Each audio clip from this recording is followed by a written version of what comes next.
Good morning everyone. আজকে শাড়ি পরা শুইনি, ভোর হয়ে গেছে। অ্যান্ড কালকে বৃষ্টি হওয়ার কারণে আজকে সকালে একদম সব কিছু ক্লিন হয়ে আছে। অনেক সুন্দর লাগতেছে বাইরের ওয়েদার আজকে। অ্যান্ড আমি আমার বেডে বসে সামনের দিকে তাকায় আছি। অ্যাজ ইউ নো যে আমার বাসার পাশে একটা লেক আছে অ্যান্ড আশেপাশে বেশ খালি জায়গা আছে, উইচ ইজ বিউটিফুল। একদিকে ভালো একদিকে খারাপ, মশার কারণে সামটাইমস অসহ্য লাগে রাতের বেলা, বিশেষ করে দিনের বেলা আলহামদুলিল্লাহ ওকে সুন্দর, বাট রাতে জানালা দরজা খোলার কথা চিন্তাও করা যায় না। সো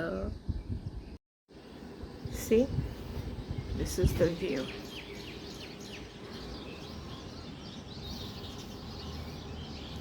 সব ক্লিন হয়ে আছে।